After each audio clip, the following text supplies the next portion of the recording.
This activity accompanies the Ann Simpson Artmobile exhibition At Work and at Play. For this exercise, you will need a pencil, a paper, and a timer. Try this activity with someone in your household or on your own. You could also try this activity with a friend over video chat. Let's begin. Take a look at these two images from the exhibition At Work and at Play. We will look at one image together today for this exercise. We will spend 5 whole minutes looking at one artwork during our deep looking activity today. During that time, sketch silently, taking time to observe the image carefully. This exercise is not about how well you copy. It is about slowing down and closely looking at the image in details. To draw the image, you must observe carefully, and that is the point of this exercise. Pause the video on this image and start your timer. Sketch silently until your 5-minute timer goes off. Then, return to this part of the video for the second part of this exercise.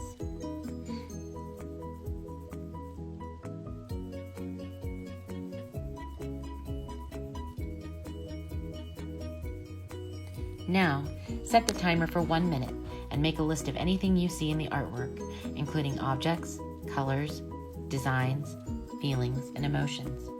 Don't overthink what you'll write. Just write what pops into your head. Spelling doesn't matter. Pause this video while you make your list, and when your 1-minute timer goes off, return to this video to begin the third part of this exercise. Now, look at your list of words. Then choose at least 5 words from your list to create a short story. To help you get started, consider the setting of your story. What time and place does your story take place? Also, think about the characters. Who are these people? Why are they here? What kind of work or play are they engaged in? These prompts helped my daughter get started with her own story. For a more challenging exercise, try using all the words from your list. This is your story to write, so have fun with it. And don't worry about grammar or spelling. This is a time to let your ideas flow freely. Pause this video while you write your story.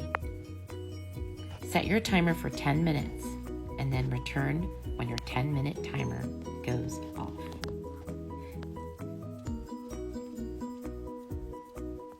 If you are alone, read the story to yourself. If you're doing this activity with someone else, read your stories to each other and compare.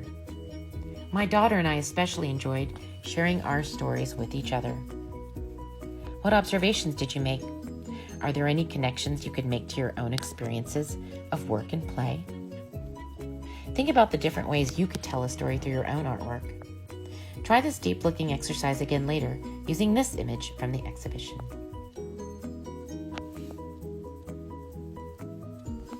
Now, let's reflect. Artists have the ability to tell stories through their work. In these images, artists told stories that honored the work of people that came before us. Think about the work, skills, and talents of elders that came before you. Is there someone in your family that you admire? Do you know an elder whose story inspires you? Perhaps it's a parent or a grandparent or an ancestor. Maybe it's someone you feel has made a positive impact on your life. What are they good at? What did they teach you?